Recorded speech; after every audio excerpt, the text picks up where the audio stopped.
final destination kita, jangan dilupakan. Semuanya mengarah ke sana, ke City of God.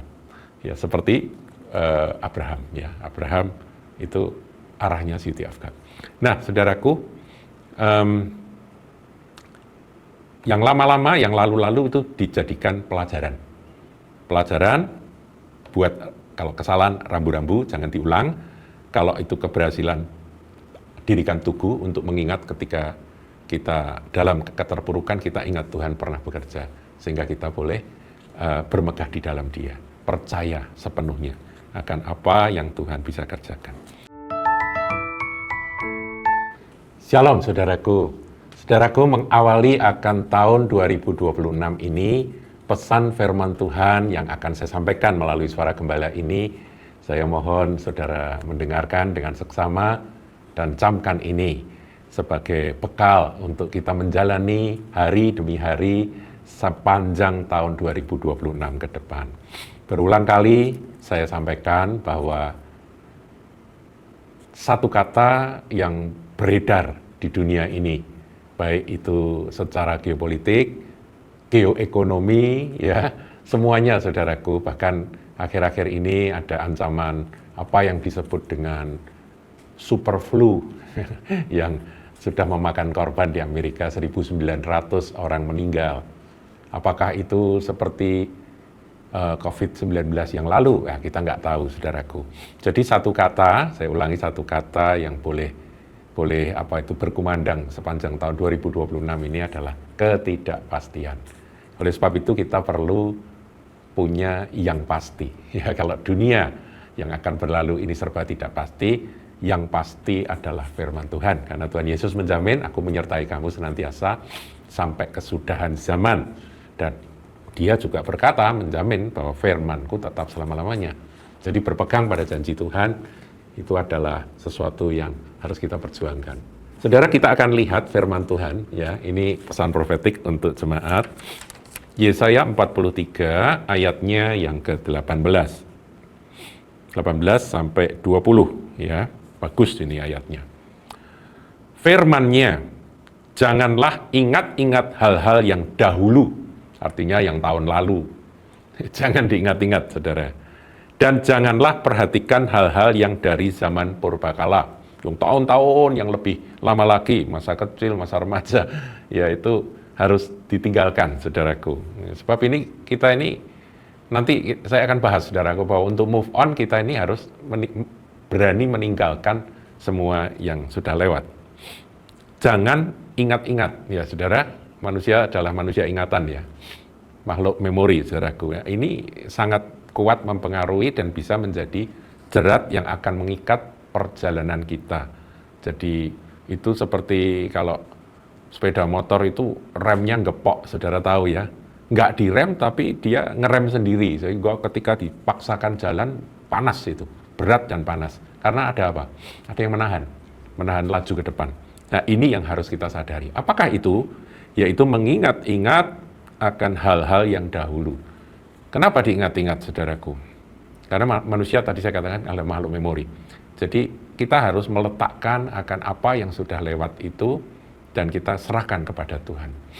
Ada kekecewaan, ada penyesalan, seperti ya saudaraku ya. Kenapa aku dulu melakukan itu? Kenapa aku tidak melakukan itu? Ini penyesalan-penyesalan ini lewat di tahun-tahun yang lalu. Dan janganlah perhatikan hal-hal yang dari zaman purbakala. Lihat, nah ini ayat 19 dikatakan, aku hendak membuat sesuatu yang baru, saudara. Tahun 2026 adalah tahun baru.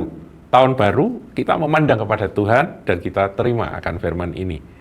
Bahwa Tuhan penguasa langit dan bumi, penentu atas segala sesuatu dalam hidup kita, keluarga kita, bisnis kita, pelayanan kita, maupun kesehatan kita, maupun bukan hanya kita, saudaraku, dunia ini semua ada di tangan Dia. Dan semua ada di dalam firman-Nya. Nah, dikatakan bahwa Tuhan akan membuat sesuatu yang baru, yang sekarang sudah tumbuh. Belumkah kamu mengetahuinya? Sudah ditumbuhkan oleh Tuhan, tapi nggak bisa lihat. Kenapa? Karena kita menoleh ke belakang. Ya, bukan kita, saudaraku. Banyak orang menoleh ke belakang. Kenapa menoleh ke belakang? Ya, itu tadi. Kita makhluk memori yang disandera oleh masa lalu.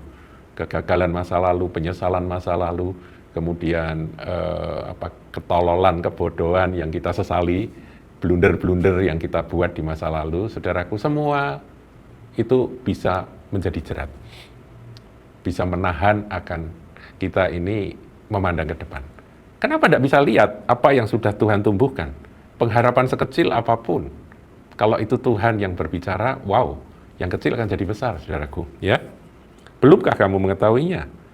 Ya, aku hendak membuat jalan di padang gurun. Selama kita punya Tuhan Yesus, kita punya jalan, karena Dia adalah jalan, kebenaran, dan hidup. Dan sungai-sungai di padang belantara, sungai itu sumber kehidupan, saudaraku. Padang gurun yang mestinya nggak ada air, dikatakan Tuhan akan buat jalan di padang gurun dan sungai-sungai di padang belantara. Jadi Tuhan akan menyertai dengan segala kebaikannya, segala kecukupannya sepanjang tahun 2026 ini. Kemudian ayat 20, saudaraku, binatang hutan akan memuliakan aku, serigala dan burung onta.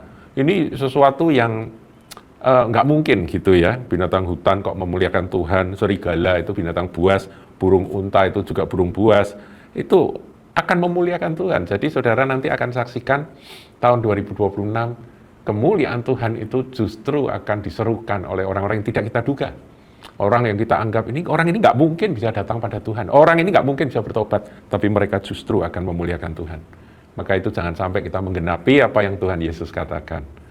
Yang terdahulu jadi terkemudian. Jangan sampai, saudaraku. Kenapa kita kok nggak bisa terus move on dan bergerak maju? Karena tersandera dengan yang lalu. Nah, saya ingin sedikit tambahkan. Yang lalu ini bukan berarti hanya yang jelek-jelek, yang salah-salah, yang kita sesali. Tetapi juga keberhasilan masa lalu bisa menjadi kebanggaan yang terus dibicarakan, tetapi kenyataannya sekarang itu sebetulnya sudah lewat. Ya. Nah, saudaraku, bukan berarti bahwa kita ini menjadi linglung dan melupakan semua memori yang ada. Semua penting, saudara. Kemarin saya sudah bahas tentang Ebenezer. Jadi ketika Tuhan sudah menolong, Tuhan membuat mujizat, Tuhan melakukan akan perkara-perkara dahsyat dalam hidup kita, itu jangan dilupakan. Malam tahun baru kita dengar firman Tuhan bagaimana Pak Pendeta Paulus Yosifian menceritakan bagaimana Tuhan membuat mujizat. Ketika dia dalam kegelapan yang paling gelap, kekelaman yang paling kelam, Tuhan itu membuat mujizat. Dan dalam waktu singkat, saya menjadi saksi secara kepada waktu itu. Dalam waktu yang tidak pakai lama, Tuhan pulihkan. Apa yang menjadi kegentaran, apa yang menjadi sesuatu yang menakutkan, dipulihkan oleh Tuhan. Bahkan berlipat kali ganda Tuhan memberkati. Jadi, saudaraku, itu peristiwa masa lalu, jangan dilupakan. Ya. Jadi ada hal-hal yang harus diingat. Untuk apa? Untuk jadi satu patokan supaya ketika kita menghadapi kesulitan, kesukaran saat ini, kita ingat Tuhan itu pernah bekerja dalam hidupku. Nah, ini penting. Itu namanya Ebenezer, saudaraku ya. Kita membuat satu tugu peringatan bahwa Tuhan sudah pernah bekerja dengan luar biasa dalam hidupku. Mujizat pernah terjadi dalam hidupku dan ke depan pun dia tetap sama. Jadi kesulitan kesukaran kita tidak sampai down, tidak sampai lemah karena kita punya pengalaman. Jadi mengingat itu tidak salah, tetapi kalau stuck di masa lalu atau terjerat, terikat dengan segala peristiwa masa lalu dan kita nggak bergerak maju, nggak berani menghadapi kenyataan, itu repot, saudaraku. Ya, waktu terus berjalan. Kita jangan badan kita, tubuh kita ada di 2026, tapi pikiran kita, jiwa kita semuanya tersandera di 2015, 2016, baik yang positif maupun yang negatif. Jangan, saudara.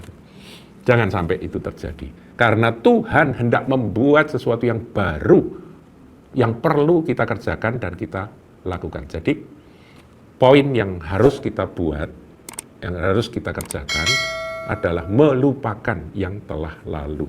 Ya. Jadi, melupakan yang telah lalu itu Rasul Paulus bicaranya bagus sekali. Dia katakan ya. Coba Filipi pasal yang ketiga, ayatnya yang ke-13. Saudara-saudara, aku sendiri tidak menganggap bahwa aku telah menangkapnya. Tetapi ini yang kulakukan, aku melupakan apa yang telah di belakangku. Ya, Paulus itu pengalamannya banyak, saudaraku. Pengalaman yang merupakan kesalahan, kebodohan, kegagalan di masa lalu, bahkan dosa-dosa masa lalu, itu sudah diselesaikan, sudah. Kita tahu ya, Paulus itu berasal dari penganiaya jemaat yang kemudian bertobat dan menjadi rasul. Tetapi setelah menjadi rasul pun dia ada banyak perkara yang mungkin dia terus belajar. Dia pernah berbenturan dengan Petrus, dia pernah pisah dengan Barnabas, ya, bercerai dengan Barnabas padahal mereka itu duit tunggal. Nah, ada banyak pengalaman aniaya, kemudian berkat Tuhan, mujizat Tuhan menyertai pelayanannya. Paulus mendirikan jemaat-jemaat dan dia berduka cita karena jemaat yang dia bangun ternyata tidak sesuai dengan ekspektasinya. Jadi ada banyak, saudaraku. Ya, jadi jangan pikir bahwa saudara lihat Paulus ini orang hebat yang tidak pernah mengalami kecewa. Oh, saudara baca surat-suratnya. Kepada Galatia dia sedih, dia marah, dia kecewa terhadap Korintus. Dia juga pikir ini gimana nih, jemaat karismatik, jemaat penuh dengan karunia, tapi kok kayak anak-anak. Karakternya seperti anak-anak. Itu membuat sesak napasnya ini si Paulus ini, Rasul Paulus ya. Tapi dia berkata, aku tetap gerak maju, aku tetap move on, bahwa aku tidak menganggap bahwa aku telah menangkap apa yang menjadi target ilahi yang Tuhan tetapkan. Tapi ini yang kulakukan, aku melupakan apa yang telah di belakangku. Jadi rem-remnya itu dikendorkan semua, saudara. Jadi nggak boleh ada rem yang tidak seharusnya, yang menghambat akan gerak laju dari Rasul Paulus untuk terus memenuhi panggilan surgawi. Dan mengarahkan diri kepada apa yang di hadapanku. Ayat 14, jadi dia move on ke depan. Dan berlari-lari kepada tujuan untuk memperoleh hadiah. Tuhan itu menyediakan upah hadiah sesuai dengan panggilannya. Memang dia bayar dengan segala-galanya. Bahkan dia jadi martir pada akhirnya ya. Yaitu panggilan surgawi. Saudara, bagi Anda, bagi saya, kita semua punya panggilan surgawi. Karena ujung cerita kita itu adalah City of God. Ingat ya. Jadi 2026 itu, saudara, kalau kita dengar nyanyian, kita merenungkan akan setiap firman Tuhan, ada janji, nyanyian tentang janji Tuhan. Terus kita menyanyikannya atau kita membaca firman Tuhan, ada janji-janji luar biasa yang kita temukan menjadi rema. Kita harus selalu berpikir dua, saudara. Jadi begini, ini ada janji, kesementaraan, Tuhan akan memberkati, Tuhan akan menyembuhkan, Tuhan akan membuat perkara-perkara yang hebat, yang bisa kita lihat di dunia ini. Tapi kita langsung sisi yang kekalnya, sisi yang ultimate, yang merupakan final destination kita, jangan dilupakan. Semuanya mengarah ke sana, ke City of God. Ya, seperti Abraham. Ya, Abraham itu arahnya City of God. Nah, saudaraku, yang lama-lama, yang lalu-lalu itu dijadikan pelajaran. Pelajaran buat kalau kesalahan rambu-rambu jangan diulang. Kalau itu keberhasilan, dirikan tugu untuk mengingat ketika kita dalam keterpurukan, kita ingat Tuhan pernah bekerja. Sehingga kita boleh bermegah di dalam Dia. Percaya sepenuhnya akan apa yang Tuhan bisa kerjakan. Nah, jadi kembali kepada tadi, 3 ayat tadi, saudaraku ya, saya coba akan ulangi. Ayat yang ke-18 dari Yesaya 43, firman-Nya, janganlah ingat-ingat hal-hal yang dahulu dan janganlah perhatikan hal-hal yang dari zaman purbakala. Jadi yang lampau-lampau jangan diingat-ingat. Lihat, jadi kita mulai melihat akan apa yang Tuhan sedang kerjakan. Aku hendak membuat sesuatu yang baru yang sekarang sudah tumbuh. Jadi sekecil apapun tunas itu dari Tuhan. Dan Tuhan berkata, perhatikan itu. Belumkah kamu mengetahuinya? Nah, ini untuk orang-orang yang tadi saya sebut menoleh ke belakang karena dia stuck atau terjebak dengan kehidupan masa lampau. Aku hendak membuat jalan di padang gurun. Saudara yang merasa jalan Anda tidak lancar, ya, bisnis Anda, pekerjaan Anda, semua masalah rumah tangga tidak lancar, saudara percayakan bahwa Tuhan hendak membuat jalan di padang gurun dan sungai-sungai di padang belantara. Dan kita akan lihat mujizat. Tadi dikatakan binatang hutan akan memuliakan aku. Jadi saudara jangan pikir bahwa hal ini tidak mungkin, orang model kayak begini kok bisa jadi orang yang memuliakan Tuhan gitu ya. Ini binatang hutan ini gambaran dari orang-orang yang kita anggap nggak mungkin bisa bertobat, itu serigala, burung unta, Tapi dikatakan aku akan membuat air memancar di padang gurun dan itu yang akan terjadi dan sungai-sungai di padang belantara untuk memberi minum umat pilihanku. Jadi Tuhan di tahun 2026 ini akan mengerjakan sesuatu yang baru bagi Anda. Terimalah, percayalah, dan saudaraku, kita berdoa minta supaya Tuhan memberkati hari demi hari yang akan kita lalui. Kita akan tutup dalam doa. Bapa di sorga, kami bersyukur untuk tahun yang baru, tahun 2026. Kami bukan penyangkal fakta, kami tahu bahwa tahun ini tahun yang tidak mudah, tetapi kalau ada Engkau Tuhan, siapa lawan kami? Kalau Engkau beserta dengan kami, maka kami akan terus move on. Karena kami adalah saksi-saksimu, di dalam segala bidang kami adalah kawan sekerja Allah. Sebab itu kami mau terus melakukan bagian kami. Dan Tuhan, kami berdoa, mujizat-Mu nyata, berkat-Mu nyata. Yang lalu, kalau itu kegagalan penyesalan, kami bertobat dan kami tinggalkan. Engkau sudah mengampuni dan kami nggak mau lagi dituduh. Tetapi kami jadikan itu peringatan. Rambu-rambu, supaya tidak melakukan kesalahan yang sama, dan kami akan bergerak maju. Kalau itu keberhasilan, itu pun juga kami dengan ucapan syukur jadikan itu batu Ebenezer. Sedangkan ke depan Tuhan, kami mau terus bergerak bersama dengan Roh Kudus dan firman Tuhan. Terima kasih Tuhan Yesus. Berkati umat-Mu, berkati semua yang mendengarkan akan pesan profetik ini. Dalam nama Yesus. Amin. Jangan lupa like, comment, share, dan subscribe channel GKBK Hal Semarang.